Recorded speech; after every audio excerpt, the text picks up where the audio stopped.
Yo, what is going on, my fellow weebs? Chrono here, welcome back to the channel.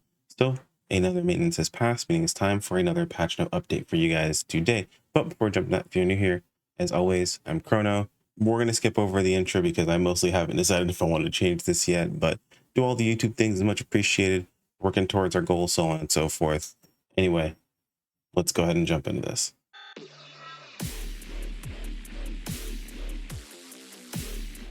So here we are over on the NGS site. As per usual, if you're someone who's looking at this video and thinking, hey, why would I listen to this person read me these patch notes? You're absolutely correct. You're more than welcome to take a look at it yourself. Leave links in the video description to all of the pertinent information. Or if you have never looked at these beforehand, you want to know how you can get this information, over at ngs.pso2.com. Scroll on down and all the important stuff, basically all the new stuff, has a little red dot next to it. You can grab all that information there. If you are someone who does do that or has decided to do that, just would appreciate a like on the video or something like that. Maybe toss a comment over saying, hey, got the info, or ha, gotcha, stolen information, or whatever you want to call it. It just helps out the video overall. So to start things off, we're going to hop over to the update details. If there are any important patch notes, they do appear down here. We don't have any patch notes this time around, so nothing too crazy there. Usually there's system changes, usually balance changes and things like that usually pop up down here as far as what we're looking at.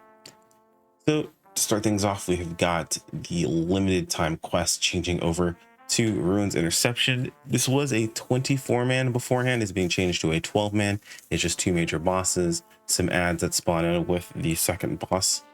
Nothing too crazy. Usually the LTQs are pretty solid. This one is more of a rehashing of one we've had already, so a rerun, but actually a pretty solid LTQ, all things considered. So hopefully the drops are decent for what we need. Get some new items at the seasonal points exchange shop. If you have cleaned out the seasonal points exchange shop already, you have a second round, so go ahead and pick up that extra stuff. Super cool. We have a first piece of new content this patch. It's going to be the new purple battle dia. So battle dia purple alio intruders. So we're gonna be fighting against some starless bosses. That's not much to say outside of that. Basically, yeah, we're fighting starless bosses, and it's going to be able, oh, that's right, the big thing is there's actually going to be a rank 1 and a rank 2 with, from what I understand, different bosses that you can do up to 8 people to trigger this at a time. So an 8-man as opposed to the usual 4-man. That's the big difference here. We also have urban cybernetics as the next AC scratch. This one's pretty cool. I'm actually pretty excited for this one, primarily because that outerwear actually looks pretty sick. We'll have to see how that plays a part with other outerwears or other basewares in the game. And basewear looks pretty good too, all things considered. This kind of is a little unsettling for me. Not a big fan of mannequins, but I'm sure people are going to do some interesting stuff with this nonetheless. And then of course you have the idle lean. A little sad that this was the idol they decided to go with. I was looking for some more interesting idols, but yeah, idle lean's not a bad thing. And then of course the paramotor EX Gladiator, or EX Glider. And that's it for the update details. You can pop over to the Halpha Origin Super Festival. Sorry, the Halpha Super Origin Festival.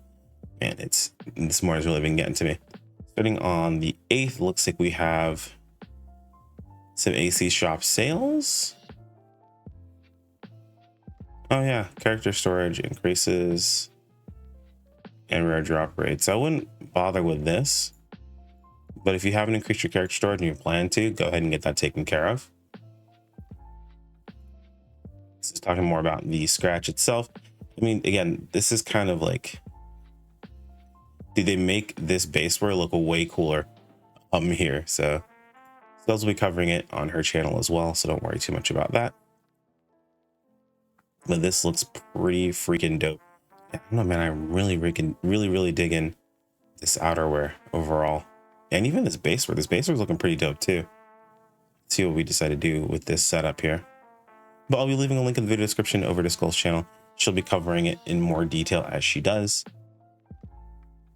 And even the the full mechanized skin, like the body paint is what I'm thinking of here. So pretty cool body paints. Ooh, the shoes though, hold on. These shoes, pretty dope.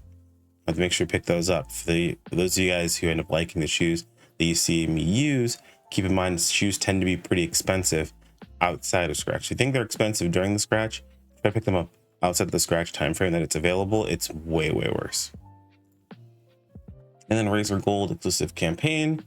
So Razor Gold, yeah, okay, so it's AC for Razor Gold. Looks like you get a bit of extra AC. $1,500 for $9, 17 or $750 for $5, and $150 for $1. It has purchase limit of 3, 10, and 10 respectively. And it looks like if you're purchasing via this campaign, you're getting some avatar items. What looks like it's from PSU, or for the Phantasy Star universe era. So pretty cool stuff. And I think that's it for the article information. Let's go ahead and hop into game and make sure we haven't missed anything. So I'll see you guys over there in just a moment. All right, so logging in. Oh, we forgot to change our controls, but don't need to worry about too much as far as what we can see. Just logging in. Let's see our usual scratch pull, 10 free scratches, and the new urban cybernetics. Again, Skulls will be going over that. Listen a little bit later. She's having some difficulties waking up. No big deal though. Campaign items. Looks like, ooh, okay, some preset skill substitutes. We'll take those. As well as, let's make sure we're not missing anything else. Arcs record stuff. Cool. I don't believe there's anything else that we're missing. Let's make sure.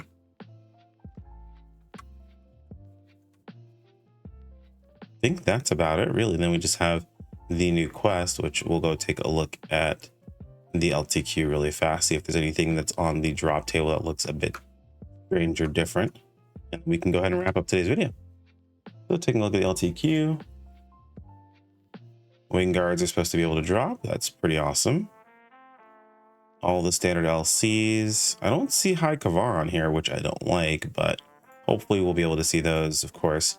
Scratch tickets and all that good stuff. But that's really about it. Looks like there's nothing too crazy off the wall about those. I think that about covers everything. If I did miss anything, feel free to let me know in the comments below. More than happy to go ahead and add a pinned comment, or maybe hard to comment that you guys mentioned. That way it'll pop up to the top, so no one else will be able to miss it on their end. Post edit chrono here really quick, because of course I forgot something. We also had the new purple that came out and what rewards come from there. So just really quick here. See all the new wing guards are drop. We actually got our first wing guard drop on stream yesterday. Very awesome.